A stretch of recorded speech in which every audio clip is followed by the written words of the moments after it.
तो hello guys, कैसे आप सभी लोग। मैं स्वागत करता हूँ आप सभी का आज की इस नई वीडियो में। तो आज की इस नई वीडियो में हम लोग जानने वाले हैं फोटोशॉप के बारे में।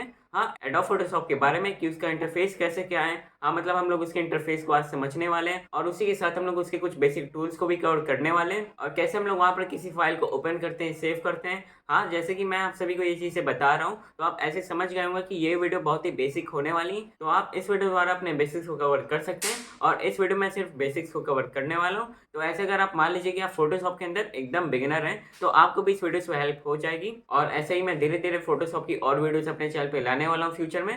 तो हाँ, मैं इसके ऊपर एक पर्टिकुलर सीरीज बनाने वाला हूँ कि जैसे कि मान लीजिए आज मैंने बेसिक्स कवर कर दिए हैं, कल मैं थोड़े और एडवांस चीज़ों को कवर करूंगा। ऐसे ही मैं मतलब ऑलमोस्ट पूरे फोटोशॉप को कवर करने की कोशिश करूंगा। तो हाँ, बैक टू द वीडियो। तो आज की इस वीडियो के अंदर हम लोग सिर्फ बेसिक्स को कवर करने वाले कि मतलब इंटरफेस क्या है, कुछ बेसिक टूल्स क्या है फोटोशॉप के अंदर और भी बहुत कुछ। तो हाँ, बहुत कुछ आज की इस नई वीडियो में कवर करने के लिए। तो चलिए आज की वीडियो को शुरू करते हैं। तो यहाँ पर मैं अपनी पीसी स्क्रीन के अंदर आ चुका हूँ और बाय डिफ़ॉल्ट मैंने यहाँ पर अपना फ़ोटोशॉप खोल रखा है।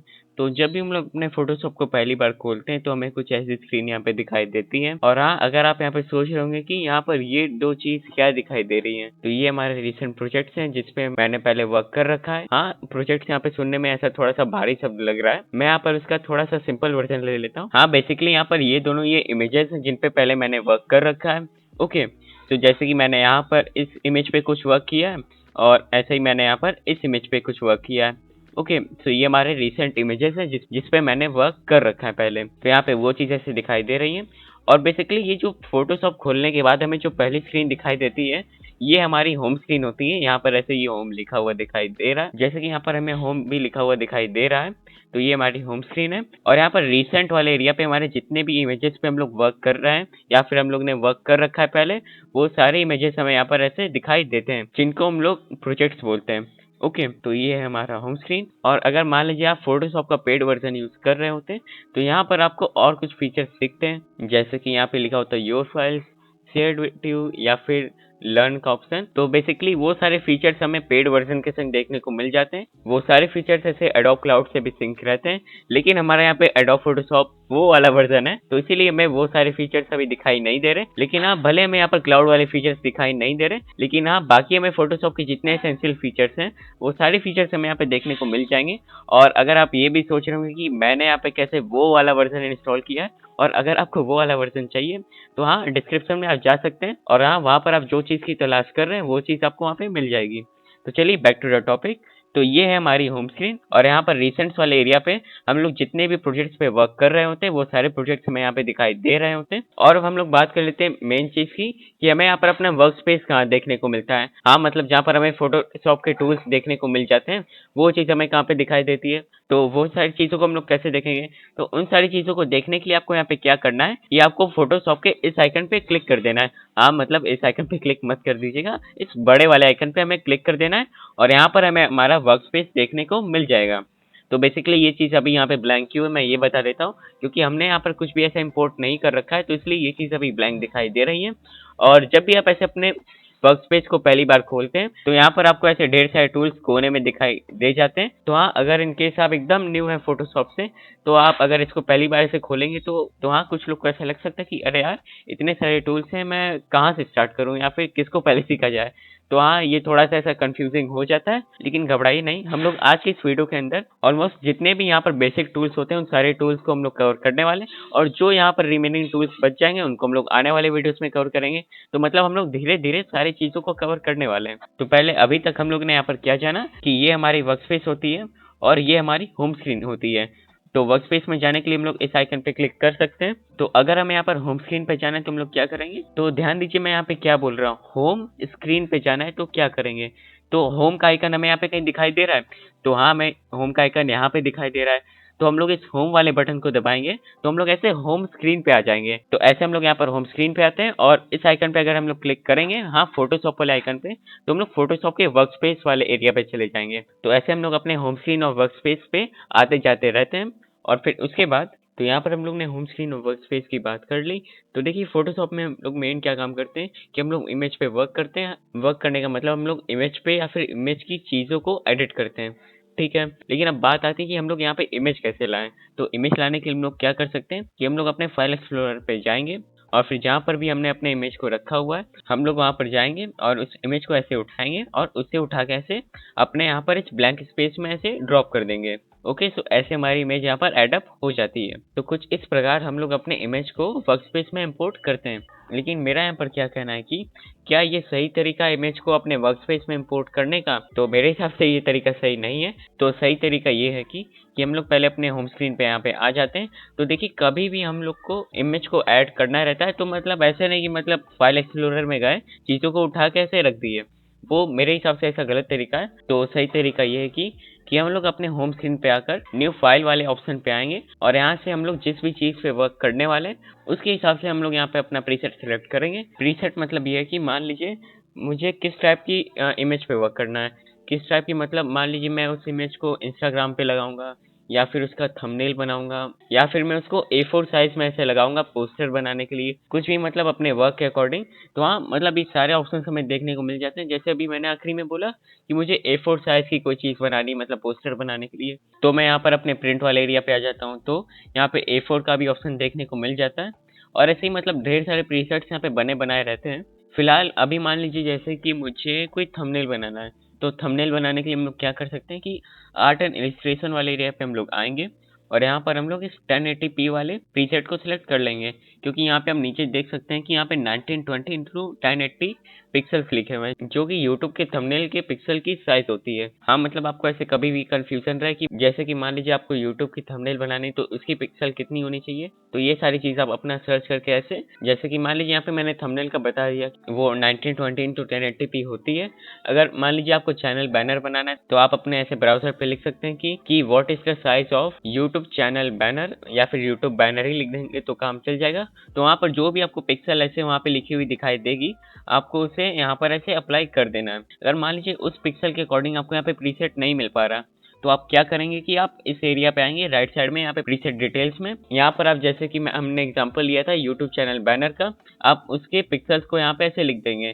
जैसे मैं यहाँ पर सर्च कर ही लेता हूँ कि यूट्यूब चैनल बैनर के पिक्सल्स कितने होते हैं, तो मैं अपने ब्राउजर पे चला जाता हूँ और मैं यहाँ पर लिख देता हूँ YouTube channel banner size, enter कर देते हैं। तो YouTube चैनल बैनर की साइज हमें यहाँ पर ऐसे दिखाई दे चुकी है, जो कि 2560 इंटू 1440 पिक्सल्स। ओके, तो इसे हम लोग यहाँ पे कॉपी पेस्ट करके अप्लाई कर देते हैं। लेकिन हाँ, जैसे कि आप यहाँ पे इस चीज़ को सर्च कर रहे हैं तो यहाँ पर आप इस चीज़ से कभी मत कंफ्यूज हो जाएगा कि मतलब यहाँ पे जो ये नीचे लिखा हुआ है कि the ideal YouTube banner size, मतलब यहाँ पे जो पिक्सल्स की रेजोल्यूशन लिखी है हाई वाली ये होती है, but you can use minimum banner dimension of इतने पिक्सल्स। तो देखिए यहाँ पे जो इन्फॉर्मेशन लिखी है यहाँ पे बता रहा है कि मैक्सिमम आप इतने को भी यूज कर सकते हैं, नहीं तो आप मिनिमम इतने को भी यूज कर सकते हैं। लेकिन मेरी यहाँ हमेशा रिकमेंडेशन क्या रहती है कि आप हमेशा मैक्सिमम वाली वैल्यूज को यूज करें, जिससे आपको ऐसे मतलब पिक्सल रिलेटेड प्रॉब्लम्स देखने को कम मिलेगी। और बाकी हम लोग यहाँ पे अपने पिक्सल्स को ऐसे कॉपी करके यहाँ पर मतलब हाइट और विड्थ की एरिया पे अप्लाई कर सकते हैं। और हाँ, एक और चीज़, यहाँ पर आपको पिक्सल ऐसे सेलेक्ट करके रखना है, नहीं तो यहाँ पे अगर मिलीमीटर, इंचेस, पॉइंट्स ये सब सारी चीज़ सेलेक्ट रहेंगी तो वहाँ थोड़ी गड़बड़ी देखने को मिल सकती है कैनवस के साइज में। और बाकी उसके बाद यहाँ पर जैसे कि ये जो रेजोल्यूशन है, पिक्सल पर इंचेस, इन सेटिंग्स को आपको यहाँ पे नहीं छट, ये बेसिकली अभी उतनी इंपॉर्टेंट नहीं है, इसको मैं फ्यूचर में कवर कर लूंगा। और फिर उसके बाद कलर मोड पे आ जाते हैं। तो यहाँ पर हम लोग को RGB कलर्स को सिलेक्ट कर रखना है। ये बाकी यहाँ पे कलर रेंजेस बाकी दी गई हैं, तो हम लोग RGB कलर्स को सिलेक्ट करके रखेंगे, क्योंकि इस कलर रेंज के अंदर हमें सारे कलर्स देखने को मिल जाते हैं। और फिर बाकी हम लोग इन सेटिंग्स के बारे में अभी बात नहीं करने वाले, बस अभी हम लोग क्या करते हैं कि सिंपली ये प्रोजेक्ट बना लेते हैं। जैसे मान लीजिए कि मुझे यहाँ पर कोई यूट्यूब थंबनेल बनाना है, तो उसके लिए मैं यहाँ पर 1080p वाले प्रीसेट को सिलेक्ट कर लेता हूँ और इसे हम लोग ओपन कर लेते हैं। तो मैं इसे यहाँ पर ऐसे सेलेक्ट कर लेता हूँ। तो जैसे ही मैंने इसे सिलेक्ट किया तो आप यहाँ पर देख सकते हैं कि यहाँ पर विड्थ और हाइट ऐसे अपने आप सेलेक्ट हो चुकी है ऑटोमेटिकली। और अब हम लोग यहाँ पर क्रिएट के ऑप्शन को क्लिक कर देते हैं। तो यहाँ पर हम लोग को यूट्यूब थंबनेल के अकॉर्डिंग हमारी कैनवस साइज बन के मिल चुकी है। हाँ, बाकी मैं यहाँ पर बार बार ये कैनवस क्या कर रहा हूँ, आप ये भी सोच रहे होंगे। मेरा यहाँ पे कैनवस से ये मतलब था कि ये जो व्हाइट कलर की वर्किंग एरिया है इसी को कैनवस कह रहा था। तो यहाँ पर हमें यूट्यूब थंबनेल बनाने के लिए उसके अकॉर्डिंग की इमेज साइज हमें यहाँ पर बनी बनाई मिल चुकी है। और हाँ, अब हम लोग यहाँ पर किसी फोटो को इंपोर्ट कर लेते हैं। तो हाँ, मैं फिर से अपने फाइल एक्सप्लोरर पे चला जाता हूँ और यहाँ पर मैं उस जगह पे चला जाता हूँ जहाँ पर मैंने किसी फोटो को अपने रखा हुआ है। तो मैं इसी को इंपोर्ट कर लेता हूँ कुछ ऐसे। ओके, तो मैंने यहाँ पर इस फोटो को इंपोर्ट कर लिया है। तो फिलहाल मुझे यहाँ पर यही इमेज दिखी, तो मैंने इसी को यहाँ पर इंपोर्ट कर लिया। तो इसी पे ही हम लोग कुछ वर्क कर लेंगे। तो हाँ, कुछ इस प्रकार हम लोग यहाँ पर अपनी इमेज को ऐसे इंपोर्ट करते हैं। तो मेरे हिसाब से ये सही तरीका होता है इमेज को इंपोर्ट करने का। तो अभी तक हम लोग ने यहाँ पे क्या किया कि हम लोग अपने होम स्क्रीन पे गए थे, वहाँ पर हम लोग ने न्यू फाइल पे क्लिक किया था। फिर वहाँ पर हम लोग ने अपने प्रीसेट को सेट किया था। हाँ, मतलब जो पिक्चर की रेजोल्यूशन या फिर इमेज की रेजोल्यूशन को हम लोग ने सेट किया था अपने पर्पस के अकॉर्डिंग। फिर यहाँ पर हम लोग ने फाइल एक्सप्लोरर से इस चीज़ को इंपोर्ट कर लिया, और इंपोर्ट करने के बाद बाकी अगर मैं चाहूँ तो मैं इस इमेज को यहाँ पे ऐसा बड़ा छोटा लेफ्ट राइट की तरफ स्ट्रेच आउट भी कर सकता हूँ। और फिर मैं उसके बाद यहाँ पर मैं इस इमेज को ऐसे प्लेस कर देता हूँ। हमने यहाँ पर इस चीज़ को सक्सेसफुली इंपोर्ट कर लिया। और मान लीजिए अब हम लोग अपने इस फाइल को सेव करना चाहते हैं। तो सेव का ऑप्शन तो हमें यहाँ पे दिखाई दे नहीं रहा।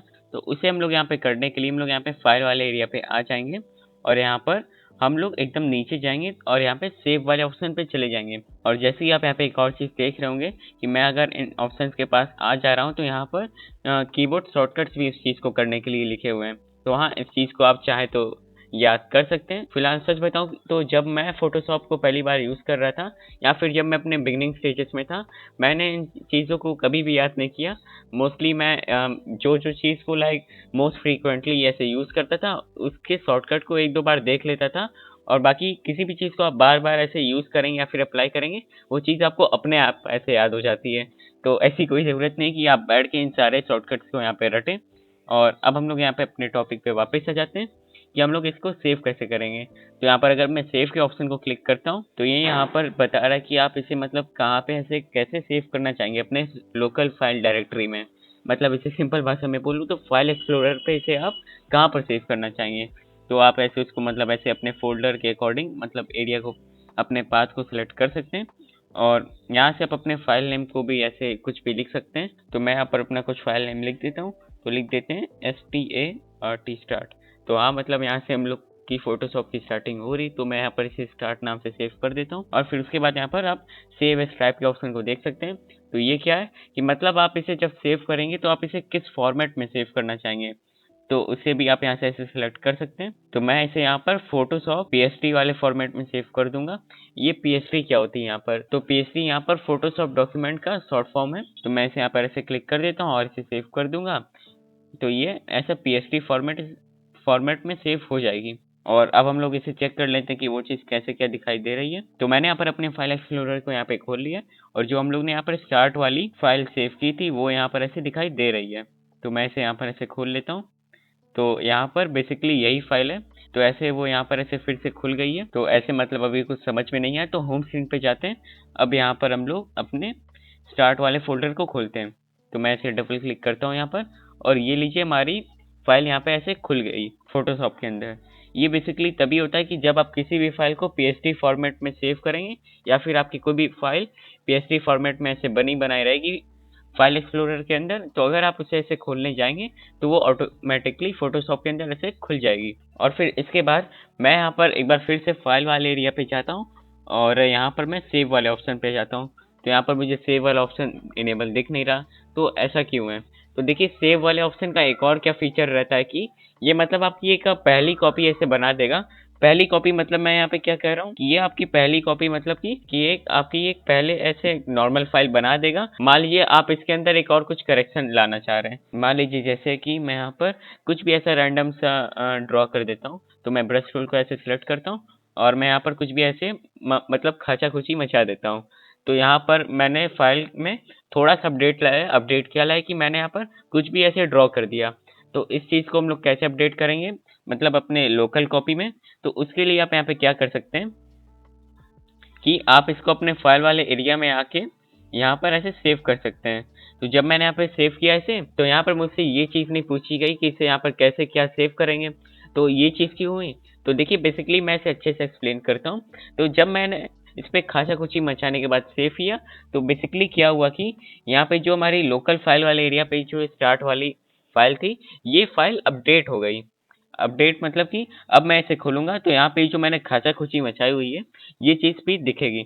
तो मैं पहले यहाँ पे होम स्क्रीन पे चला जाता हूँ, और अब मैं यहाँ पे स्टार्ट वाले फाइल को खोलता हूँ। और अब ये देखिए, यहाँ पे जो भी मैंने खाचा खुची मचाई थी वो भी यहाँ पे दिखाई दे रही है। तो बेसिकली सेव फंक्शन क्या करता है कि पहले आपकी ये नॉर्मल कॉपी ऐसे बना देगा जो आपकी ऐसे फाइल एक्सप्लोरर में सेव हो जाएगी। और मान लीजिए अगर आपने उस पे कुछ भी एडिशनल काम किया तो उस चीज़ को अगर आप फिर से सेव वाले बटन पे जाके सेव करेंगे, हाँ मतलब कि इस वाले बटन को जाके सेव करेंगे तो जो चीज़ आपकी फाइल एक्सप्लोरर में ऐसे सेव हो रखी है वो फाइल बस अपडेट हो जाएगी।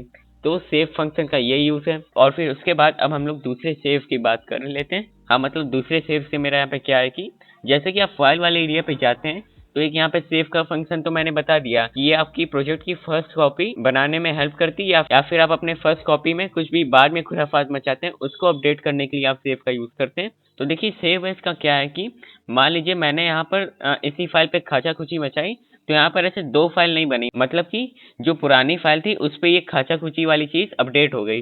तो अगर आप मान लीजिए नॉर्मली पहली वाली फाइल जहाँ पे मैंने खाचा खुची नहीं मचाई थी उसको आप ऐसे सेपरेट अलग बनाना चाहते हैं, और फिर जो मैंने यहाँ पे खाचा खुची मचाई इस वाली फाइल को एक नई फाइल के तौर पे बनाना चाहते हैं, तो तब आप वहाँ पर सेव एज का यूज कर सकते हैं। तो मैं काम करता हूँ कि मैं यहाँ पर इसका यूज करके दिखाई देता हूँ। तो पहले Ctrl+Z से इन सारी चीजों को रीसेट कर देते हैं।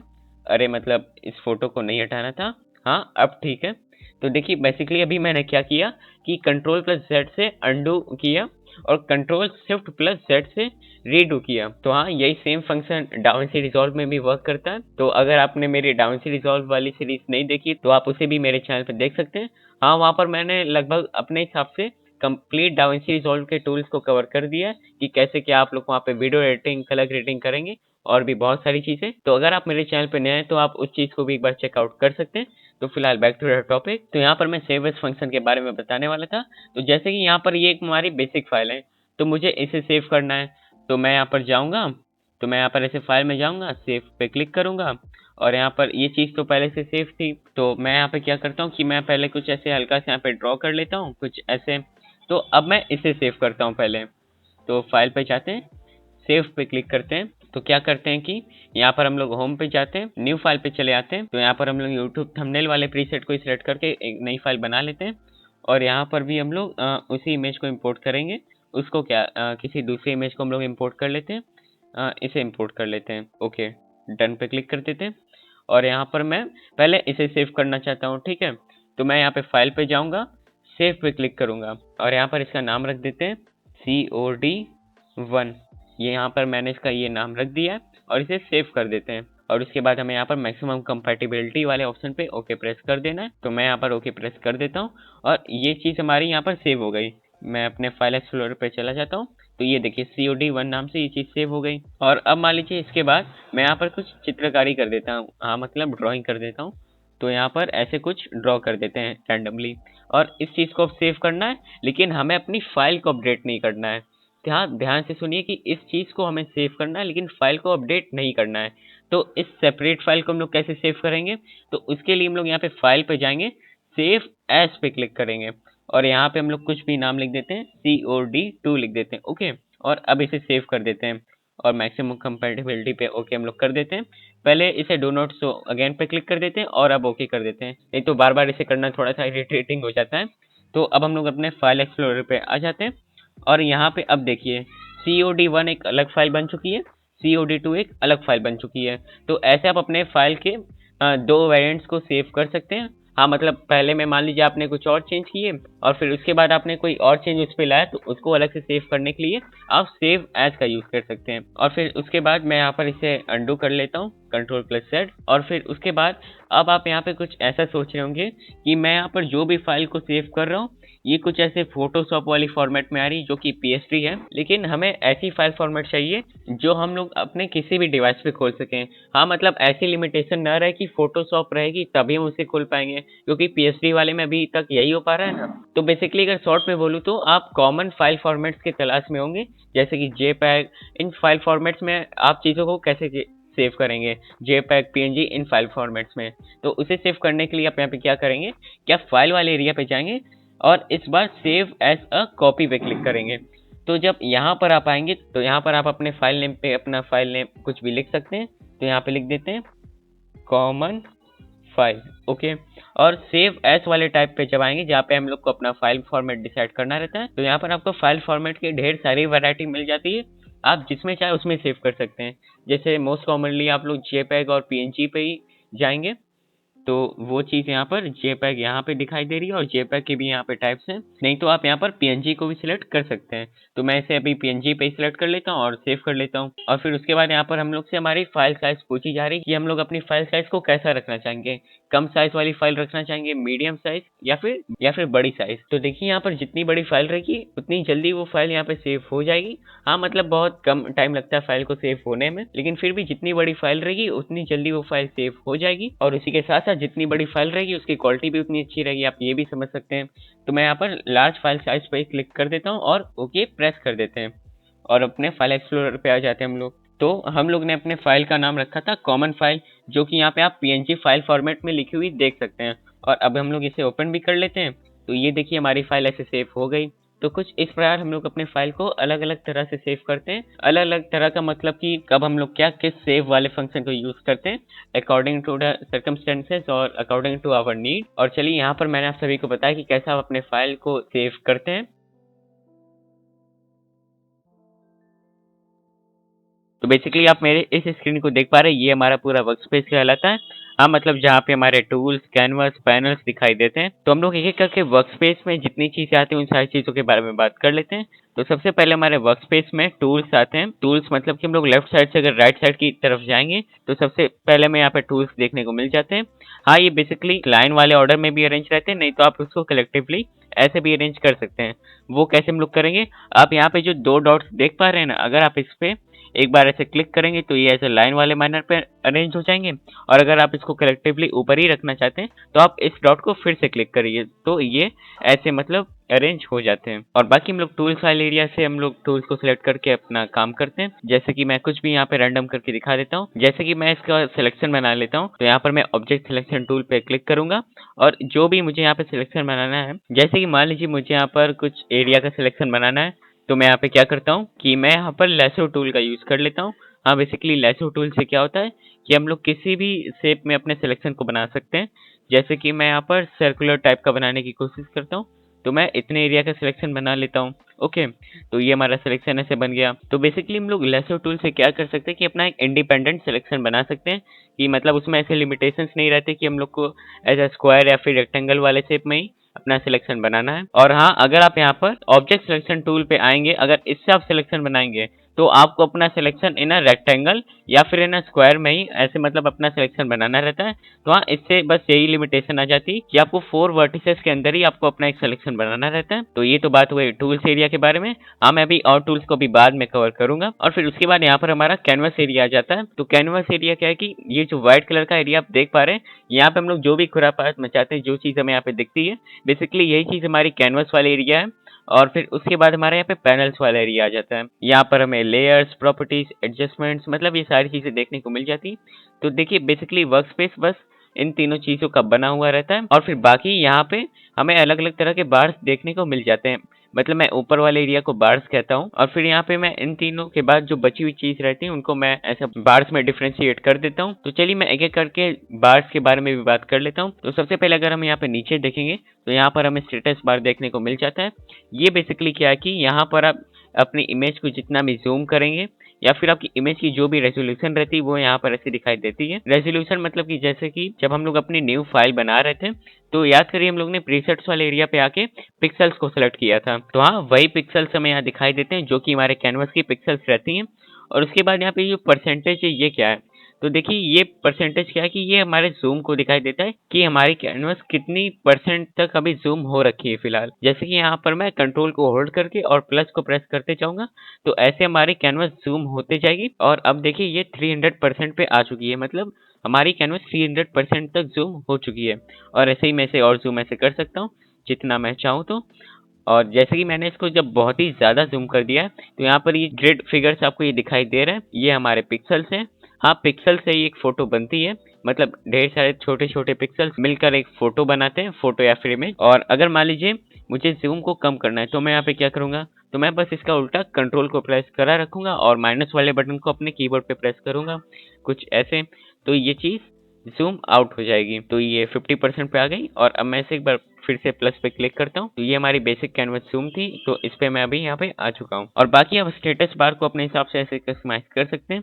जैसे कि मान लीजिए यहाँ पे मुझे इमेज की रेजोल्यूशन दिख रही है, ये मुझे लगती है फिलहाल ये मेरे लिए उतनी काम की नहीं है, क्योंकि मैं इसको तो भी फिलहाल कहीं से चेंज कर नहीं रहा ना। तो यहाँ पर किसी काम के फंक्शन को हम लोग शो होने के लिए रख देते हैं। तो इस चीज को बेसिकली चेंज करने के लिए आप यहाँ पर ग्रेटर देन वाले आइकन पे आ सकते हैं, और इस पर अगर आप क्लिक करेंगे तो यहाँ पर आप कैनवस में यहाँ पे जो भी इंफॉर्मेशन देखना चाहते हैं आप उसको ऐसे सिलेक्ट कर सकते हैं। जैसे कि मान लीजिए मैं यहाँ पर करंट टूल पे क्लिक कर देता हूँ, तो यहाँ पर मैं जो भी टूल ऐसे सिलेक्ट करके रखूंगा वो टूल का नाम यहाँ पर ऐसे दिखाई दे जाएगा। तो मोस्टली मैं यहाँ पर ऐसे करंट टूल को सिलेक्ट करके रखा रहता हूँ, क्योंकि बहुत बार क्या रहता है कि आप किसी टूल के पास जाते हैं, कभी कभी प्रेस करना भूल जाते हैं, लेकिन उसके पहले जो आपका ऐसे टूल सिलेक्ट हुआ रहता है वो चीज ऐसे मतलब एक्शन में रहता है, और उससे आप वर्क करते हो तो आपको लगता है कि यार ये चीज हो क्यों नहीं रही। तो कभी कदार ऐसा अगर आपको कुछ प्रॉब्लम आता है तो आप यहाँ से करंट टूल वाले ऑप्शन को इनेबल कर सकते हैं, और ऐसे ही आप यहाँ पर अलग अलग टूल्स को भी सिलेक्ट कर सकते हैं अपने नीड के अकॉर्डिंग। जैसे कि आप यहाँ पे लेयर काउंट्स को भी सिलेक्ट कर सकते हैं। मान लीजिए इस वीडियो में जितनी भी लेयर रहेगी वो लेयर यहाँ पे मतलब ऐसे दिखाई देगी नीचे। तो अभी हम लोग फिलहाल कोई लेयर नहीं बना रहे, तो इसलिए यहाँ पे कोई लेयर नहीं दिख रही, तो इसलिए बेसिक यहाँ पे हमें 2 लेयर्स दिखाई दे रही हैं। और फिर 2 लेयर्स यहाँ पे क्यों दिखाई दे रही है, यहाँ पे 2 लेयर्स इसलिए दिखाई दे रही है क्योंकि पहले बेसिक तो एक यहाँ पे ये जो व्हाइट कलर की स्क्रीन थी एक ये लेयर हो गई, और ये जो हमारी जो इमेज है ये दूसरी लेयर हो गई, तो इसलिए यहाँ पर हमें बाय डिफॉल्ट 2 लेयर्स दिखाई दे रही हैं। और फिर इसके बाद ऐसे ही आप अपने अकॉर्डिंग किसी भी टूल को अपने ऐसे स्टेटस बार में अपने नीड के अकॉर्डिंग लगा के रख सकते हैं। और फिर उसके बाद हम लोग आ जाते हैं मेन्यू बार पे। तो मेन्यू बार बेसिकली क्या है, तो अगर आप अपने वर्क स्पेस वाले एरिया पे ये ऊपर की जितने भी ऑप्शंस को देख पा रहे हैं ये मेन्यू बार के अंदर आते हैं। तो यहाँ पर फोटोशॉप की बेसिकली सारी सेटिंग्स यहीं पे भी रहती हैं। जैसे ही मान लीजिए मैं यहाँ पर व्यू वाले एरिया पे आता हूँ और मैं यहाँ पर फिट ऑन स्क्रीन पे क्लिक कर देता हूँ, तो यहाँ पर ये एक छुपी हुई चीज थी वो यहाँ पर मुझे ऐसे देखने को मिल गई। ऐसे ही यहाँ पर आप मेन्यू बार के अंदर जितनी भी इंपॉर्टेंट सेटिंग्स आप उनको यहाँ पे देख सकते हैं, जैसे फाइल, एडिट, इमेजेस, लेयर, मतलब जितनी भी यहाँ पे सेटिंग्स हैं उन सबको हम लोग बाद में धीरे धीरे ऐसे कवर करेंगे। तो मतलब ये एरिया हो जाता है हमारा मेन्यू बार। और जैसे मान लीजिए कि और मैं यहाँ पे आपको क्या करके दिखाता हूँ कि यहाँ पर मैंने लेयर्स की बात की थी, मुझे यहाँ पे लेयर्स नहीं दिख रहे थे, तो मैं उसे यहाँ पर कहाँ से मतलब देखूंगा। तो उसके लिए आपको बस कुछ नहीं करना है, बस मेन्यू बार पे लेयर्स की तलाश करनी है। तो मैं अभी आपको ऐसा ज़्यादा भटकाने के मूड में नहीं हूँ, मैं फटाक से बता देता हूँ कि वो चीज़ कहाँ पे मिलेगी। तो आप विंडो वाले एरिया पे आएंगे और यहाँ पर आप लेयर्स पे क्लिक करते हैं तो आपको लेयर्स भी ऐसे देखने को मिल जाते हैं, जैसे कि आप देख सकते हैं। तो यहाँ से हमें लेयर्स देखने को मिल गए, और इससे मैं यहाँ पर कहीं स्ट्रिक कर देता हूँ, तो इसे यहाँ पर ऐसे रख देते हैं। तो यहाँ पर हमारे 2 लेयर्स देखने को मिल गए, जैसे कि मैंने बताया था कि एक पीछे ये व्हाइट कलर का जो लेयर है जो बैकग्राउंड है हमारा, और उसके ऊपर ही जो गोस्ट वाली इमेज है ये हमारी दूसरी लेयर है। तो कुछ ऐसे हम लोग कुछ हिडन चीज़ों को विंडो में आके देख सकते हैं। तो बेसिकली मेन्यू बार से क्या होता है कि हमारा जो वर्क स्पेस है हम लोग मेन्यू बार वाले एरिया से इसको ऐसा डिज़ाइन करते हैं या फिर अपने हिसाब से कस्टमाइज करते हैं कि मतलब कौन सी चीज़ें हमें यहाँ पर चाहिए नहीं चाहिए। और फिर उसके बाद अब हम लोग आ जाते हैं ऑप्शंस बार पे।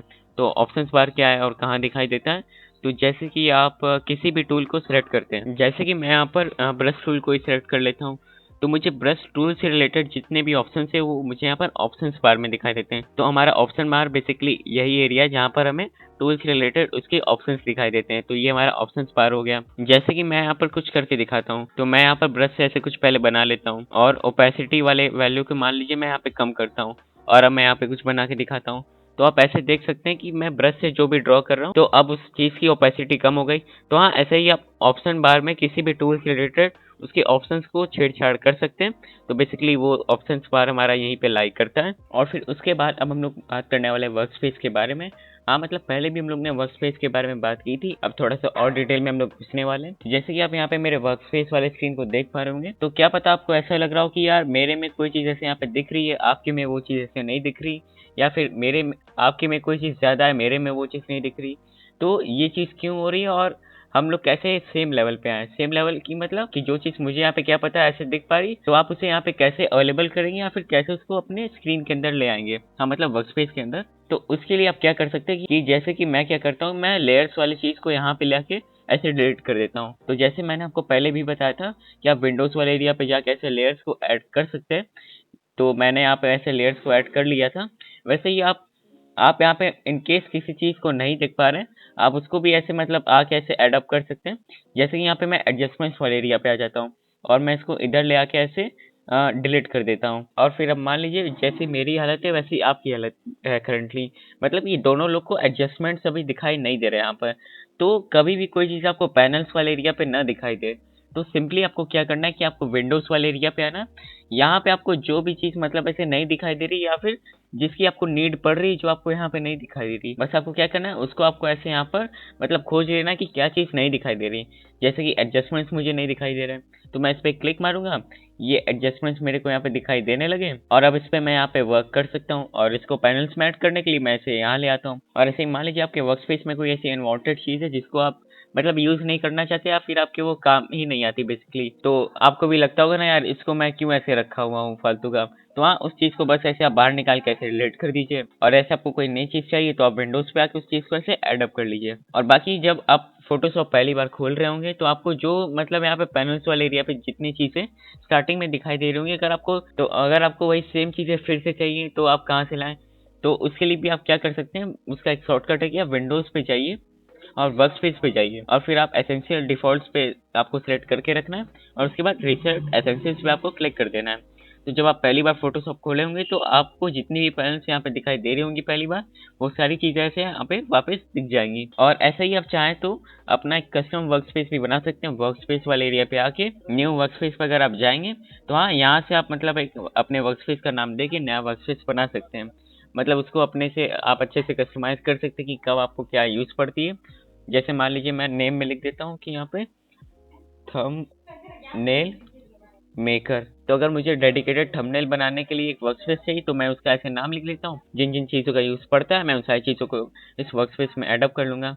तो फिलहाल मैं इसे यहाँ पे नहीं करता हूँ, लेकिन आप ऐसे आप अपने एक कस्टम वर्कस्पेस को बना सकते हैं। और उसके बाद मान लीजिए आपको यहाँ पे मेहनत नहीं करनी, आपको बनी बनाई चीज़ें चाहिए और उसके बाद फिर से हम लोग यहाँ पे विंडोज़ पे आ जाते हैं और मान लीजिए आपको बनी बनाई चीज़ें चाहिए, हाँ मतलब वर्कस्पेस में बनी बनाई चीज़ें चाहिए अपने वर्क के अकॉर्डिंग। जैसे मैं वर्कस्पेस वाले एरिया पे आता हूँ तो आप देख सकते हैं यहाँ पे 3D ग्राफिक्स वेब मोशन, मतलब जिस टाइप का आप काम कर रहे हैं उसके अकॉर्डिंग आपको यहाँ पे बना बनाया वर्कस्पेस भी मिल सकता है। हाँ मतलब यहाँ पे भी आप चीज़ें कस्टमाइज कर सकते हैं, लेकिन ये चीज़ फोटोशॉप में बाय डिफॉल्ट ऐसे फैक्ट्री मेड आती है जिसको कह सकते हैं, तो आप इन चीज़ों को भी ऐसे ट्राई आउट कर सकते हैं। तो फिलहाल मैं भी डिफॉल्ट वाले पे ही वर्क करूंगा, तो मैं इसी पे आ जाता हूँ अभी फिलहाल। और बाकी कोई चीज़ की हमें ज़रूरत पड़ेगी तो उसे हम लोग एडअप कर ही लेंगे विंडोज़ में जाके। तो अभी लेयर्स को ऐड कर लेते हैं और बाकी उसके बाद वर्कस्पेस की अगर मैंने यहाँ पे बात कर ही ली है और अब वर्कस्पेस में हम लोग और थोड़ा सा डीप डाइव करते हैं। तो जैसे कि वर्कस्पेस हमारा किन तीन चीज़ों से बनता था, टूल्स, कैनवस और पैनल से। तो चलिए हम लोग अब टूल्स के बारे में थोड़ा सा बात कर लेते हैं। तो मैं अभी इसे ऐसा ही रहने देता हूँ क्योंकि टूल्स तो थोड़ी ना बदलेंगे, बस अरेंजमेंट उसका थोड़ा सा बदल जाता है। तो आप अपने मन के अकॉर्डिंग इसको मतलब ऐसे डबल पेयर या फिर ऐसे सिंगली मतलब ऐसे अलाइन करके रख सकते हैं। तो चलिए अब मैं इसी पे ये भी वर्क कर लेता हूँ। तो चलिए अब हम लोग एक एक करके सारे इंपॉर्टेंट टूल्स को डिस्कस कर लेते हैं। हाँ मतलब हम लोग उन सारी चीज़ों को ब्रीफली डिस्कस करने वाले हैं और फिर उसके बाद अब हम लोग यहाँ पर बात करने वाले हैं टेक्स्ट टूल के बारे में। तो यहाँ पर मैं स्टार्टिंग में कुछ इंपॉर्टेंट टूल्स के बारे में ही बात करूंगा।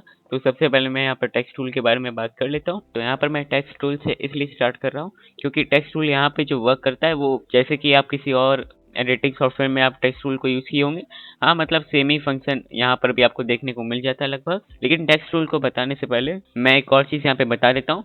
जैसे कि आप यहाँ पे जितने टूल्स देख पा रहे हैं उस टूल जैसे और टूल्स को आप देखने के लिए क्या कर सकते हैं कि आप उस टूल पे अपने माउस के कर्सर को ले आकर अपने माउस में राइट क्लिक जब आप मारेंगे तो उस टूल जैसे और टूल्स को आप ऐसे देख सकते हैं। जैसे कि टेक्स्ट टूल है, उससे रिलेटेड और टूल्स को देखने के लिए आप उस पर एक राइट क्लिक मारेंगे तो आपको ऐसे यहाँ पे और टूल्स देखने को मिल जाएंगे। तो जैसे कि मैं यहाँ पर हॉरिजॉन्टल टाइप टूल का यूज़ कर लेता हूँ। तो आप किसी भी टूल को यहाँ से अगर यूज़ करना चाहते हैं तो यहाँ पे क्या फंडा है कि आपको उस टूल को ऐसे यहाँ पे पहले सेलेक्ट कर लेना है और फिर उसके बाद आपको अपने कैनवस पे आ जाना है और यहाँ पर टूल को अपने कैनवस पे ऐसे मतलब एक क्लिक मार के ड्रॉप कर देना है।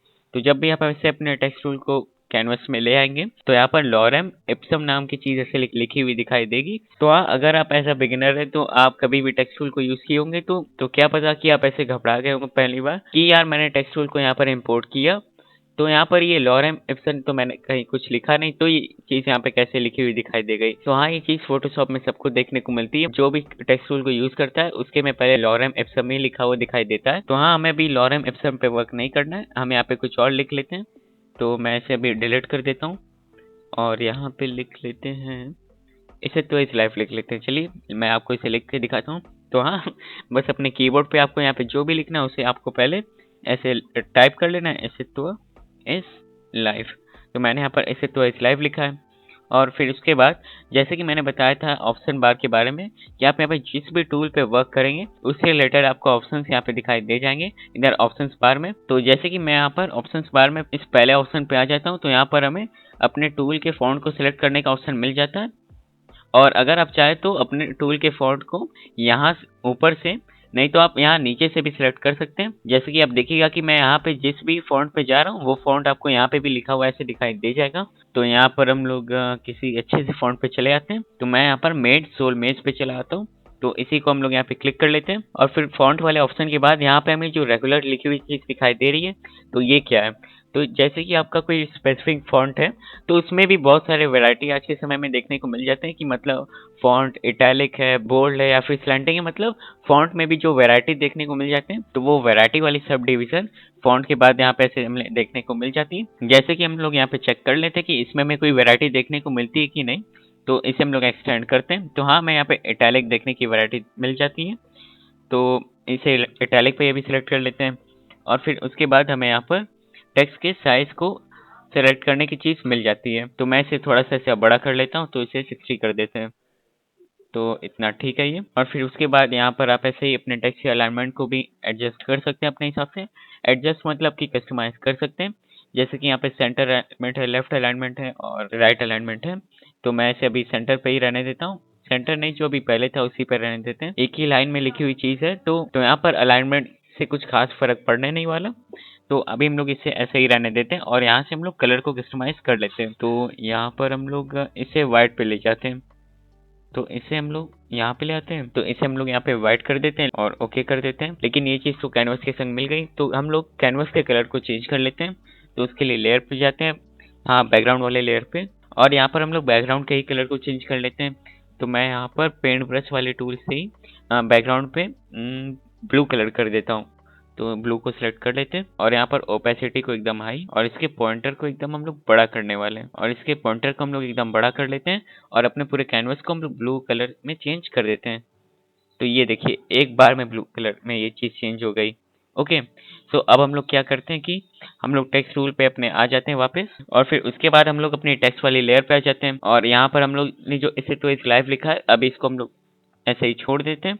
और फिलहाल अभी टेक्स्ट टूल पे और कुछ बातें कर लेते हैं और फिर उसके बाद मैं आपको यहाँ पे कुछ देर बाद दिखाता हूँ कि मैं अभी क्या करना चाहता हूँ। और उसके बाद टेक्स्ट टूल पे आ जाते हैं और फिर मान लीजिए अगर आप टेक्स्ट टूल पे और कुछ फर्दर कस्टमाइजेशन करना चाहते हैं तो आप यहाँ पर टेक्स्ट टूल पे आके इस लिस्ट जैसी सेटिंग को ओपन अप कर लेंगे तो यहाँ पर आपको और ऑप्शन देखने को मिल जाते हैं। जैसे कि आप अपने टेक्स्ट को इटैलिक बना सकते हैं या फिर थोड़ा सा स्लैंटिंग बना सकते हैं, और मैं इसे अभी ऐसे ही रहने देता हूँ। ओके, तो ये भी ठीक है और इसे भी अप्लाई कर लेते हैं। तो आप अपने टेक्स्ट को यहाँ से ऐसे कस्टमाइज कर सकते हैं। और मान लीजिए मुझे यहाँ पर अपने टेक्स्ट की गैप को थोड़ा सा ऐसे कम ज़्यादा करना है, तो आप यहाँ पे VA और उसके नीचे यहाँ पे जो डबल एरो दिखे हुए हैं इस ऑप्शन पे अगर आप यहाँ पे आएंगे तो टेक्स्ट की गैपिंग को आप यहाँ पर आकर ऐसे कम ज़्यादा कर सकते हैं, नहीं तो आप इसे मैनुअली भी लिख सकते हैं। तो मैं नमलॉक को इनेबल कर लेता हूँ और इसे कर देते हैं 26 एंटर। तो यहाँ पर हमारी टेक्स्ट की गैपिंग थोड़ी सी ऐसे बढ़ गई है, लेकिन इसे 30 ही रहने देते हैं, उतना ठीक था। तो यहाँ पे 30 लिख के एंटर कर देते हैं और फिर उसके बाद मुझे ये चीज़ थोड़ी सी जो बोर्ड दिखाई दे रही है इसको हटाने के लिए मैं यहाँ पर इस बोर्ड वाले आइकन को अनचेक कर देता हूँ। तो ये चीज़ अब थोड़ी सी ठीक लग रही है और ऐसे मतलब आप यहाँ पे आके अपने टेक्स्ट की चीज़ों को और अच्छे से कस्टमाइज कर सकते हैं। तो हाँ, आप इस चीज़ को अपने से भी एक बार ट्राई जरूर कीजिएगा क्योंकि ये थोड़ी सी हिट एंड ट्रायल वाली चीज़ है। और अब मैं इसे अभी फिलहाल बंद कर देता हूँ। तो ये तो बात हो गई टेक्स्ट टूल के बारे में। और फिर उसके बाद हम लोग यहाँ पर मूव टूल पे आ जाते हैं। तो सबसे पहले जो हमें यहाँ पे टूल देखने को मिल जाता है वो हमारा मूव ही टूल है। तो जैसे कि हम लोग नाम से ही समझ पा रहे हैं कि मूव टूल से हम लोग चीज़ों को मूव कर सकते हैं। और जैसे मान लीजिए कि मुझे इस टेक्स्ट को ही मूव करना है तो मैं इसे कैसे मूव करूँगा, तो मैं इसे पकड़ के ऐसे कुछ मूव कर सकता हूँ। और मान लीजिए अब मुझे इस इमेज को मूव करना है तो मैं इसे ऐसे मूव कर सकता हूँ। लेकिन एक और बात, यहाँ पर मैं इन सारी चीज़ों को कैसे मूव कर पा रहा हूँ कि यहाँ पे मेरा ऑटो सिलेक्टेड इनेबल है, और अगर मैं इसे यहाँ पे डिसेबल कर देता हूँ और अब मैं इस अपने लिखी हुई चीज़ को ऊपर नीचे करता हूँ तो अब ये चीज़ नहीं हो रही क्योंकि यहाँ पर हमारी ये फोटो वाली लेयर सिलेक्टेड है। तो हाँ, जब भी आपका ऑटो सिलेक्टेड ऐसे बंद रहता है तो आपकी जो भी लेयर ऐसे क्लिक हो रखी रहेगी और उस लेयर में जो भी चीज़ रहेगी बस वही चीज़ ऐसे मूव करेगी। नहीं तो पता चला आप इस चीज़ को मूव करना चाह रहे हो लेकिन मूव ये चीज़ हो रही है। तो हाँ, इस चीज़ को आपको ध्यान देना है कि आपकी ऐसी जो लेयर सिलेक्टेड रहेगी सिर्फ वही लेयर ऐसे मूव होगी, नहीं तो आप ऑटो सेलेक्ट का भी यूज़ कर सकते हैं। जैसे कि मैं यहाँ पर ऑटो सेलेक्ट का यूज़ करके इसे भी मूव कर ले रहा हूँ और इसे भी मूव कर ले रहा हूँ। लेकिन ये कुछ-कुछ सिचुएशंस में बहुत अच्छे से वर्क नहीं करती, जैसे कि मैं यहाँ पर अपने इमेज को पिकअप करना चाहता हूँ। यहाँ पे आके पिकअप करता हूँ, तो कभी-कभार आप देखेंगे कि हमारी ये टेक्स्ट कभी सेलेक्ट हो जाएगी, कभी ये मतलब ऐसे फ़ोटो सेलेक्ट हो जाएगी, मतलब कभी-कभी आप ऐसे हल्का-सा कन्फ्यूज़ हो जाते हैं।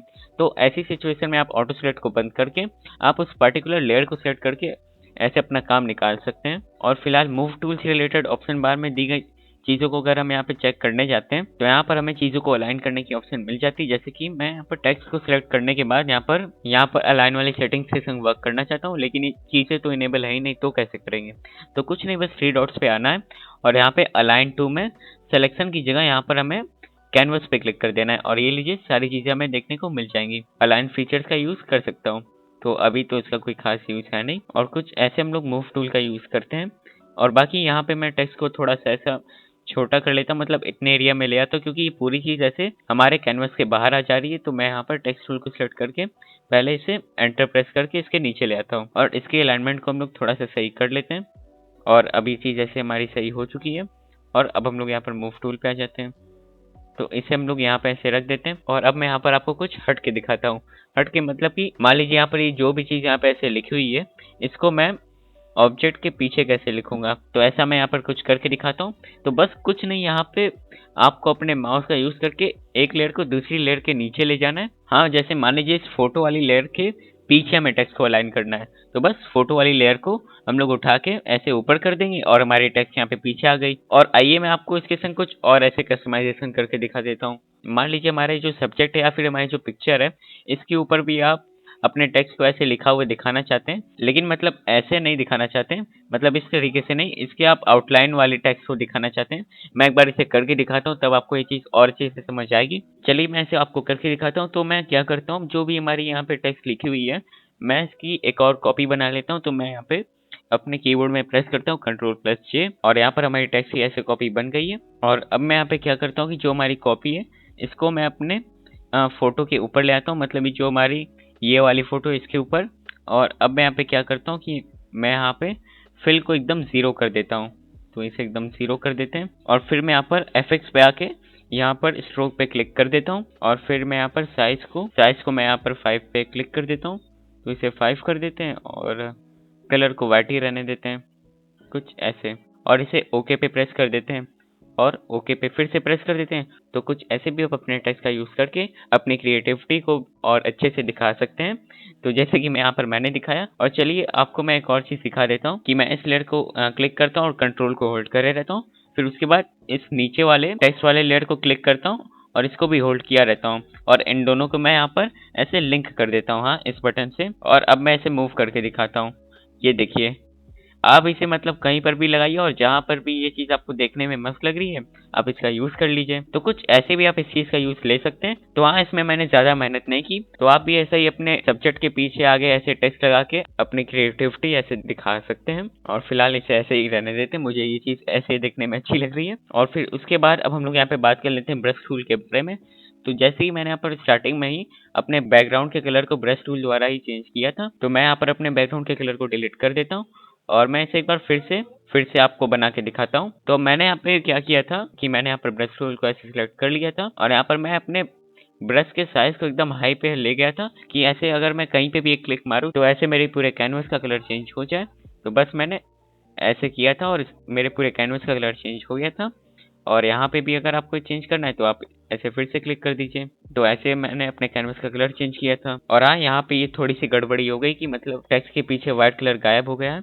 तो हमें बस क्या करना है कि अपने लेयर टूल को सिलेक्ट करके एकदम नीचे ऐसे ले जाना है और ये लीजिए पहले की तरह रीसेट हो गई है। तो बेसिकली हम लोग ब्रश टूल से पेंटिंग का काम करते हैं। वो कैसे करते हैं, वो हम लोग ऐसे करते हैं कि हम लोग कलर को सिलेक्ट कर लेते हैं और ऐसे हम लोग कुछ भी ड्रॉ कर लेते हैं, बस ब्रश टूल खत्म। नहीं, ऐसा नहीं है। मैं ऑप्शन टूल्स वाले एरिया पे आके ब्रश टूल से रिलेटेड कुछ इंपॉर्टेंट चीज़ों के बारे में आपको बताता हूँ। तो पहले अभी इसे हटा देते हैं क्योंकि ये ऐसा लग रहा है कि किसी ने स्क्रीन पे बाल गिरा दिया, इसे हमें नहीं देखना है। तो इसे कंट्रोल पर सिलेक्ट करके हटा देते हैं। तो ब्रश टूल की मेन सेटिंग्स हम लोग ऑप्शन बार में ही देखते हैं। जैसे कि हम लोग अपने ब्रश टूल के साइज को ऐसे कम ज्यादा कर सकते हैं यहाँ से अपने नीड के अकॉर्डिंग। और फिर साइज वाले एरिया के बाद यहाँ पर आप हार्डनेस को भी कम ज्यादा कर सकते हैं। जैसे कि मैं यहाँ पर हार्डनेस को एकदम 0 पे करके दिखाता हूँ और फिर यहाँ पर मैं हार्डनेस को एकदम मैक्स पे ले जाता हूँ। तो हार्डनेस से बेसिकली क्या होता है कि आप अपने ब्रश के द्वारा पीछे ऐसे थोड़ा सा ब्लरी चीज ऐसे ड्रॉ कर सकते हैं। ब्लरी चीज मतलब कि जब आप अपने हार्डनेस को एकदम लो पे करेंगे, कुछ इतना कर देता हूँ मैं, तो आप कुछ भी ऐसे ड्रॉ करेंगे तो उसके अगल बगल एक ब्लरी लाइन जैसी चीज बन जाएगी। और अगर आप हार्डनेस की वैल्यूज को हाई कर देंगे तो ये थोड़ी सी ऐसे बोल्ड चीज बनेगी। तो बेसिकली हार्डनेस से क्या होता है कि उसको अगर हम लोग लो पे रखेंगे और कुछ ड्रॉ करेंगे तो हम लोग जो भी चीज ड्रॉ करेंगे उससे अगल बगल थोड़ी सी ब्लरी चीज देखने को मिलेगी। और उसकी वैल्यूज को अगर हम लोग हाई करेंगे तो हम लोग जो भी ड्रॉ करेंगे वो एकदम ऐसा बोल्ड वे में दिखेगी। तो मैं अभी इन सारी चीजों को हटा देता हूँ। तो कंट्रोल प्लस सेट करके इन सारी चीजों को हटा देते हैं। बेसिकली मैं अंडू कर रहा हूँ। और उसके बाद यहाँ पर आप ब्रश के टाइप्स को भी और एक्सप्लोर कर सकते हैं। जैसे कि मैं यहाँ पर जनरल ब्रशेस वाले फोल्डर को बड़ा करता हूँ तो यहाँ पर हमें तरह तरह के ब्रश देखने को मिल जाते हैं। जैसे कि मैं इसे सिलेक्ट करके कुछ यहाँ पे ड्रॉ करता हूँ तो ये वही चीज बन गई जैसे कि हम लोग हार्डनेस को कम करके ऐसे बना रहे थे। तो हाँ, बेसिकली यहाँ पे आप जितने भी ब्रश देख पा रहे हैं ना, तो ये बस हार्डनेस की वैल्यूज को ही कम ज्यादा करके ऐसा मतलब सर्टेन ब्रश बनाया गया है। तो हाँ, आप यहाँ से भी चीजों को कम ज्यादा करके यूज कर सकते हैं, नहीं तो आप डायरेक्टली यहाँ से भी बनी बनाई चीजों को यूज कर सकते हैं। और अब चलिए, जैसे कि मैं यहाँ पर आपको एक स्पेशल ब्रश दिखाता हूँ जो कि है हार्ड राउंड प्रेशर ओपेसिटी। तो देखिए, ये ब्रश थोड़ा सा ऐसा स्पेशल है। अगर मैं यहाँ पर अपने माउस को थोड़ा सा ऐसे हार्ड प्रेस करूंगा तो एक डार्कर लाइन बनाएगा। और अगर मैं इसे हल्का सा प्रेस करने की कोशिश करता हूँ तो ये चीज अभी उतनी अच्छे से देखने को नहीं मिल रही। तो जैसे कि आप यहाँ पे ब्रश वाले एरियाज पे जितने भी ब्रश के नाम में प्रेशर इंक्लूड होता है, तो ये सारे ब्रश तब अच्छे से वर्क करेंगे जब आप किसी लैपटॉप से कंपैटिबल होकर चलने वाले पेन का यूज करेंगे। क्योंकि इन चीजों को मैं माउस द्वारा नहीं दिखा सकता, क्योंकि जैसे कि माउस में जब मैं हार्डली प्रेस करूंगा तो भी ऐसे ये दिखेगा, अगर मैं सॉफ्टली प्रेस करूंगा तो भी ये चीज ऐसे दिखेगी। तो हाँ, जितनी भी प्रेशर वाली चीज आप यहाँ पे देख पा रहे हैं वो चीजें मैं अभी फिलहाल एक्सप्लेन नहीं कर पाऊंगा क्योंकि मेरे पास तो फिलहाल माउस है। लेकिन अगर आपके पास कोई ऐसा पेन है जो मतलब लैपटॉप के संग कंपैटिबल है तो हाँ, अब इस चीज को आप ऐसे यूज कर सकते हैं। क्योंकि आप इसे जितना प्रेशर लगा के यूज करेंगे ये उतनी डार्कर लाइन ऐसे खींचेगा। और यहाँ पे ये डार्कर लाइन इसलिए खींच रहा है क्योंकि मैं अपने माउस को हल्का सा प्रेस करूँ या फिर बहुत टाइटली प्रेस करूँ, चीजें मतलब सेम ही रहेगी। आशा करता हूँ कि आप समझ ही गए कि मैं यहाँ पे क्या कहना चाह रहा हूँ। तो मैं अभी इन सारी चीजों को हटा देता हूँ और फिर उसके बाद ऐसे ही हम लोग ड्राई मीडिया ब्रशेस को भी एक बार ट्राई आउट कर लेते हैं। तो हाँ, ये थोड़े से स्पेशल ब्रश है, जैसे कि कुछ कुछ ब्रश हमें पार्टिकल्स जैसा इफेक्ट दिखा देते हैं। जैसे कि मैं यहाँ पर ऐसे ऐसे मतलब ड्रॉ करता हूँ तो आप देख रहे हैं यहाँ पे कोने में हमें पार्टिकल्स जैसी चीज देखने को मिल रही है। तो हाँ, आप ड्राई ब्रशेस को भी ऐसे ट्राई आउट कर सकते हैं। और ऐसे ही मैं यहाँ पर चारकोल ब्रश का भी यूज करता हूँ। जैसे कि मान लीजिए आपको कोई ऐसा थंबनेल बनाना है जिसपे आपको ऐसा दिखना चाहिए कि वो चीजें वहां पर ब्लैक बोर्ड में जैसे चौक से लिखी हुई चीजें रहती हैं वैसी दिखें, तो आप यहाँ पे चारकोल ब्रश का यूज कर सकते हैं। और ऐसे ही आप ब्रश टूल के अंदर बाकी भी आप ऐसे ही ब्रशेस को एक्सप्लोर कर सकते हैं। तो ये तो बात हो गई ब्रश टूल के बारे में। और फिर उसके बाद अब हम लोग यहाँ पे बात करने वाले हैं जूम टूल के बारे में। तो पहले मैं इन सारी चीजों को हटा लेता हूँ। तो अब हम लोग यहाँ पे बात करने वाले हैं जूम टूल के बारे में। तो जूम टूल बेसिकली है कहाँ? तो ये यहाँ पे जो मैग्नीफायर का आइकन बना हुआ है यही हमारा जूम टूल है। तो इसे हम लोग सेलेक्ट कर लेते हैं। तो हाँ, जैसे कि नाम से आप समझ गए होंगे कि इससे हम चीजों को जूम करते हैं। तो इससे मैं यहाँ पर जूम करके आप सभी को दिखा देता हूँ। तो मान लीजिए मैं यहीं पे कुछ जूम करके दिखाता हूँ। तो जहाँ से आपको जिस भी चीज को जूम करना है आपको वहां पे आ जाना है और अपने माउस को अगर आप राइट की तरफ ऐसे ड्रैग करेंगे तो ये चीज ऐसे जूम होगी अंदर की तरफ। और ऐसे ही आप अपने माउस को लेफ्ट की तरफ ड्रैग करेंगे तो ये जूम होगी बाहर की तरफ। मतलब राइट की तरफ जाएंगे तो जूम इन होगा और लेफ्ट की तरफ जाएंगे तो जूम आउट होगा। और इसको मैं थोड़ा सा भी इधर ले आता हूँ और बाकी मैं इसको थोड़ा सा इधर कर लेता हूँ कुछ ऐसे। और बाकी जूम करने का मैं एक और तरीका आप सभी को बताता हूँ। अगर आप यहाँ पे स्क्रबी जूम को बंद करेंगे तो और ऐसे यहाँ पर आप कोई एक सेक्शन बनाएंगे, मतलब जैसे मैंने यहाँ पर इतना बड़ा रेक्टेंगुलर सेक्शन बनाया है और अगर मैं यहाँ पे ऐसे सेक्शन बना के इसे ऐसे छोड़ दूंगा तो आप उतने पर्टिकुलर सेक्शन में ऐसे जूम इन हो जाएंगे। ऐसे मैं सेक्शन बना के चीजों को जूम करता हूँ। और बाकी हम लोग ने यहाँ पे मान लीजिए जूम इन कर लिया है। जूम आउट यहाँ पे कैसे करेंगे? बस यहाँ पे आप लोग को क्या करना है कि आपको जूम आउट वाले इस ऑप्शन पे टिक कर देना है और आप ऐसे माउस से क्लिक करते जाएंगे तो आप ऐसे जूम आउट हो जाएंगे। और बाकी मैं आप सभी को एक इजी तरीका बताता हूँ किसी चीज को जूम करने का। हाँ, मतलब उस तरीके से आप क्या कर सकते हैं कि आपको बार बार ऐसे जाके जूम टूल को सिलेक्ट करके जूम नहीं करना पड़ेगा। अब जैसे मान लीजिए कि आप यहाँ पे ब्रश टूल को सिलेक्ट करके रखे हैं, अब हम लोग कैसे क्या चीजों को जूम करेंगे तो मैं आपको ये बता देता हूँ उसका शॉर्टकट। तो आपको कंट्रोल स्पेस और अपने माउस को लेफ्ट और राइट की तरफ ऐसे ड्रैग करना है। लेकिन उसको करने से पहले मैं यहाँ पर एक और चीज भी बता देता हूँ। यहाँ पर एक और चीज भी डिपेंड करती है कि मेरे जूम टूल पे अभी बाय डिफॉल्ट क्या चीज टिक हो रखी है। जैसे कि यहाँ पर मेरा अगर अभी जूम टिक हो रखा है और अब मैं किसी टूल पे आके जूम करने का ट्राई करता हूँ तो चीज ऐसे लेफ्ट और राइट की तरफ ड्रैग करने से जूम हो जाएगी। और वही मैं यहाँ पर स्क्रबी टूल को ऑफ कर देता हूँ और अब मैं यहाँ पर जूम करने की कोशिश करता हूँ। तो यहाँ पर अब मुझे सिलेक्शन बना के जूम करना पड़ेगा। तो इस चीज का आपको ध्यान देना है कि आपके जूम टूल पे स्क्रबी जूम टिक हो रखी तो वो वैसी आउटपुट दिखाएगी कभी भी आप कहीं भी ऐसे जूम करेंगे तो। और अगर नहीं हो रखी तो आपको ऐसे मैनुअली बाहर ऐसे आना पड़ेगा। तो अगर आप ऐसे थोड़ा सा मल्टीटास्किंग वाला काम करते हैं तो मैं क्या कहूँगा कि आप स्क्रबी जूम हमेशा इनेबल करके रखें, क्योंकि ऐसे बहुत बार क्या होता है कि मान लीजिए मैं यहाँ पे ब्रश टूल लेके रखा हूँ और मुझे यहाँ पे थोड़ा सा जूम करना है, तो यहाँ पर मैं ऐसे करके जूम कर तो लेता हूँ, लेकिन यहाँ मैं अगर जूम आउट करने जाऊंगा तो मुझे फिर से यहाँ के जूम आउट के बटन पे क्लिक करके ऐसे जूम आउट करना पड़ेगा। तो बस स्क्रबी जूम की यही प्रॉब्लम है कि अगर आप मल्टीटास्किंग करते हैं तो आप इसको इनेबल कर सकते हैं, नहीं तो आपको ऐसे मैनुअली आके जूम आउट करना पड़ता है। और बाकी एक और जरूरी बात कि जैसे मैंने कि बताया कि आप यहाँ पे जूम इन कर तो लेते हैं, लेकिन आपको फिट टू स्क्रीन करना है, तो आप ऐसे भी फिट टू स्क्रीन कर सकते हैं, नहीं तो आप इसका शॉर्टकट भी यूज कर सकते हैं। जैसे कि मैं थोड़ा सा जूम इन करके दिखाता हूँ, Ctrl+0 को भी प्रेस कर सकते हैं ऐसे फिट टू स्क्रीन करने के लिए। लेकिन हाँ, मैं उस शॉर्टकट का इसलिए यूज नहीं करता क्योंकि इसके लिए माउस से हाथ हटाना पड़ता है, इसलिए मैं यहाँ पर फिट टू स्क्रीन का यूज कर लेता हूँ। तो बाकी जूम टूल में बस इतना ही। और फिर जूम टूल के बाद हम लोग यहाँ पर हैंड टूल के बारे में भी बात कर लेते हैं। तो हैंड टूल से बेसिकली हम लोग चीजों को ऐसे मूव करते हैं, लेकिन अगर आप हैंड टूल को ऐसे सेलेक्ट किए रहेंगे और उसके संग कंट्रोल को प्रेस करेंगे तो ऐसे ही जूम टूल का भी काम कर देता है। ओके, और ऐसे ही आप माउस को अपने लेफ्ट और राइट साइड की तरफ ड्रैग करेंगे तो भी मतलब वही जूम वाला काम हो जाता है। तो हाँ, हैंड टूल से भी जूम टूल का काम हो जाता है कुछ कंडीशंस में। और फिर इसके बाद अब हम लोग यहाँ पर हिस्ट्री पैनल के बारे में बात करने वाले हैं। तो हिस्ट्री से नाम समझ में आ ही गया कि मतलब हमने यहाँ पे जो भी अपनी हरकतें की हैं वो सारी चीजें हिस्ट्री में स्टोर हो जाती हैं। हाँ, हरकत से मैं यहाँ पे क्या कह रहा हूँ कि हम लोग ने अपने फोटोशॉप के कैनवस पे जो भी वर्क किया है वैसा हिस्ट्री में रिकॉर्ड बनते जाता है। जैसे मान लीजिए कि मैं यहाँ पे ब्रश टूल को लेके कुछ ऐसे कर देता हूँ, यहाँ पे एक ब्रश टूल नाम की हिस्ट्री बन गई, और ऐसे ही मैं यहाँ पर फिर से कुछ करता हूँ तो एक और हिस्ट्री ऐसे बन गई। तो कुछ इस प्रकार हिस्ट्री पैनल वर्क करता है कि हम लोग यहाँ पे जो जो चीजें करते जाते हैं वो सारी चीजें ऐसा हिस्ट्री पैनल में रिकॉर्ड होती जाती हैं। और मान लीजिए आपको चेक करना है कि आप जब पहली बार ब्रश टूल को सेलेक्ट किए थे तब आपने यहाँ पे क्या किया था, तो आप क्या कर सकते हैं कि आप उस ब्रश टूल वाले रिकॉर्ड पे जा सकते हैं। तो यहाँ पर आपने जो भी ब्रश टूल से चीज बनाई होगी वो चीज ऐसे दिख जाएगी। जैसे मैंने जब इसे सिलेक्ट किया तो तब मैंने ब्रश टूल से बस इसी चीज को बनाया था, तो ये चीज ऐसे यहाँ पे दिख गई। और मैं इसे अगर सिलेक्ट करता हूँ और अगर मैं इसे सिलेक्ट करता हूँ तो यहाँ पर जब दूसरी बार मैंने ब्रश टूल बनाया था तो मैंने क्या किया था वो चीज ऐसे दिख गई। तो ऐसे हम लोग हिस्ट्री पैनल का यूज करके चेक कर सकते हैं कि हम लोग ने कब क्या टूल लेके क्या एक्शन उससे परफॉर्म किया था। और बाकी मैं इस चीज को हटा देता हूँ अंडू करके Ctrl+Z, एक बार फिर से Ctrl+Z, और ये चीज हट गई ऐसे। और हिस्ट्री को भी हम लोग बंद कर देते हैं। तो ये काम था हिस्ट्री पैनल का। और फिर उसके बाद अब हम लोग यहाँ पे बात कर लेते हैं कैनवस से रिलेटेड एक इम्पोर्टेंट सेटिंग के बारे में। जैसे मान लीजिए कि मैं अपने कैनवस पे जो भी चीज ऐसे कर रहा हूँ, जैसे कि हमारे यहाँ पे कैनवस का कलर ब्लू है और उसके बाहर ही जो ब्लैंक स्पेस है ये ब्लैक कलर की है। और इन केस अगर ऐसा होता कि ये जो बैकग्राउंड की कलर है और ये जो कैनवस की कलर है ये सेम हो जाती, तब हम लोग इन चीजों को कैसे डिफ्रेंशिएट करते हैं, हाँ मतलब हम लोग ब्लैंक स्पेस वाले एरिया के कलर को कैसे चेंज करते हैं, मैं इसकी बात कर रहा हूँ। तो जैसे मान लीजिए मैं यहाँ पे क्या करता हूँ कि मैं अपनी बैकग्राउंड की कलर को ब्लैक में चेंज कर देता हूँ, तो इसे हम लोग डार्क ब्लैक में ले जाते हैं और ओके प्रेस कर देते हैं। और यहाँ पर हम लोग अपने ब्रश के साइज को एकदम मैक्स पे ले जाते हैं और यहाँ पर मैं अपने नॉर्मल ब्रश को सिलेक्ट कर लेता हूँ, इस ब्रश को सिलेक्ट कर लेते हैं। जैसे कि अब मैं यहाँ पर कुछ पेंट करके दिखाता हूँ। यहाँ पर अपने ब्लैंक स्पेस के कलर को हम लोग सिलेक्ट कर लेते हैं यहाँ से जाके, तो ये कुछ ऐसा कलर है। ओके, अब ओके पे प्रेस कर देते हैं और अब ओके पे प्रेस कर देते हैं और यहाँ पर हम लोग पेंट कर देते हैं।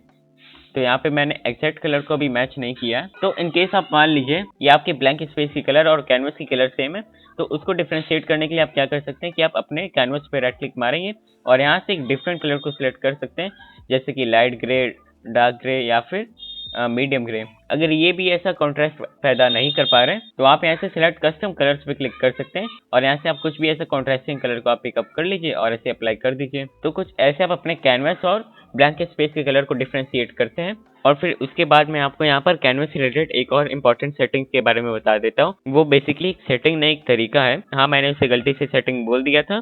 तो बेसिकली वो क्या है कि अब जैसे मान लीजिए कि आप 3-4 फोटोज को ऐसे टेबुलर फॉर्म में ऐसे यहाँ पे रखना चाहते हैं, तो उसे आप कैसे रखेंगे?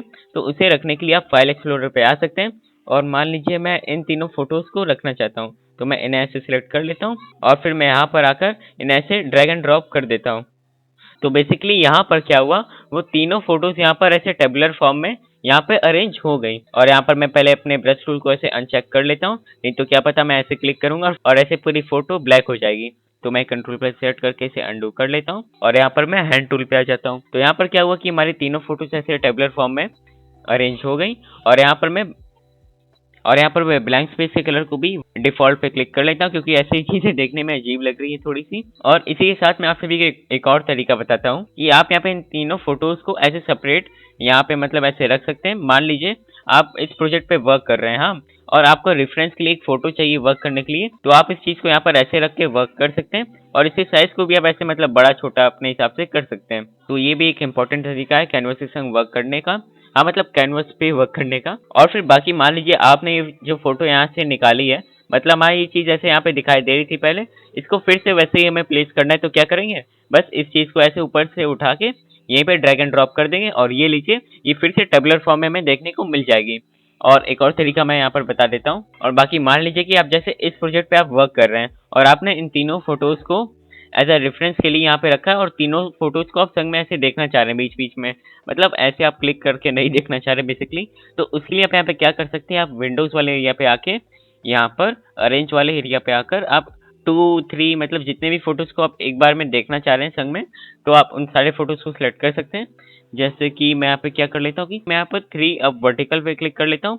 तो ऐसे यहाँ पे क्या होगा कि हमारी जो तीनों फोटोज हैं वो ऐसे हमें देखने को मिल जाएंगी और फिर ऐसे भी आप अपना रेफरेंस लेने वाला काम कर सकते हैं। और फिर बाकी आपको जिस चीज़ पे ऐसे मेन वर्क करना है उसको आप ऐसे फिट टू स्क्रीन भी कर सकते हैं। जैसे मैं इसको सिलेक्ट करके फिट टू स्क्रीन कर लेता हूँ, तो ऐसी चीज स्क्रीन के बीच में भी आ जाएगी और इसे आप ऐसे अपना मूव भी कर सकते हैं। तो चलिए, मैंने आप सभी को यहाँ पर कैनवस पे वर्क करने के लिए कुछ एफिशिएंट तरीके बताएं जिससे आप अपने कैनवस पे और अच्छे से वर्क कर सकते हैं। तो चलिए, कैनवस वाले पार्ट में बस इतना ही।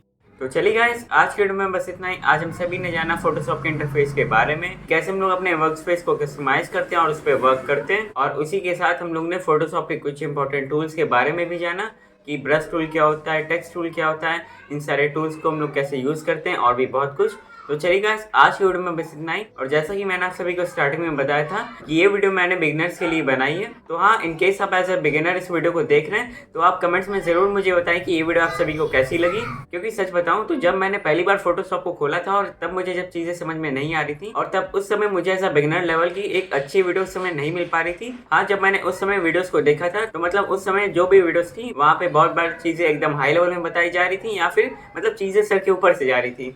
तो हाँ, मैंने तभी एक चीज डिसाइड कर लिया था कि जब भी मैं अपना एक चैनल खोलूंगा तो मैं ऐसी एक वीडियो जरूर लाऊंगा जहाँ पर कोई अगर फोटोशॉप में ऐसा बिगिनर है और वो पहली बार फोटोशॉप को चलाने जा रहा है तो उसके लिए भी वो वीडियो ऐसे हेल्पफुल हो सके। तो हाँ, मैंने ये बहुत समय पहले ये चीज सोच लिया था और आज मैं इस चीज को साकार कर पा रहा हूँ। तो हाँ, इसलिए आप जरूर बताइएगा कमेंट्स में कि ये वीडियो आप सभी के लिए हेल्पफुल थी या नहीं। और बाकी ये वीडियो हमारे एडोब फोटोशॉप वाली सीरीज की पहली वीडियो थी और ऐसी वीडियोस में फ्यूचर में भी लाने वाला हूँ। लगभग 6 से 7 वीडियोस रहेंगी, उसके अंदर मैं पूरे फोटोशॉप को कवर कर ही दूंगा। और ऐसे ही अगर आप फ्यूचर में भी चाहेंगे और भी वीडियोस एडोब फोटोशॉप के ऊपर ले आऊंगा। चलिए गाइस, आज के वीडियो में बस इतना ही। ये तो मेरी फ्यूचर प्लानिंग्स की बात थी और ऐसे ही हम लोग अगले वीडियो के अंदर कुछ और एडवांस चीजों को ऐसे ही कवर करने वाले हैं। और हाँ, मैंने अपने चैनल पे ऐसे डाविंची रिजॉल्व की भी सीरीज को कंप्लीट कर दिया है, तो आप उसको भी जरूर से एक बार चेकआउट कर सकते हैं अगर आप वीडियो एडिटिंग डाविंची रिजॉल्व में सीखना चाहते हैं। तो हाँ, अगर आप उस चीज में इंटरेस्टेड है तो आप उसे एक बार चेकआउट कर सकते हैं। और हाँ, मैंने अगर यहाँ पे डाविंची रिजॉल्व की बात करी दी है तो मेरे पिछले वीडियो के अंदर जहाँ पर मैंने आप सभी से सजेशंस मांगा था तो आप सभी ने बताया कि आप ध्रुव राठी जैसी वीडियोस को एडिट करना सीखना चाहते हैं। तो हाँ, मैंने उसी समय से केस स्टडीज वाली वीडियोस को हम लोग कैसे एडिट करते हैं उसकी प्लानिंग मैंने तब से ही शुरू कर दी थी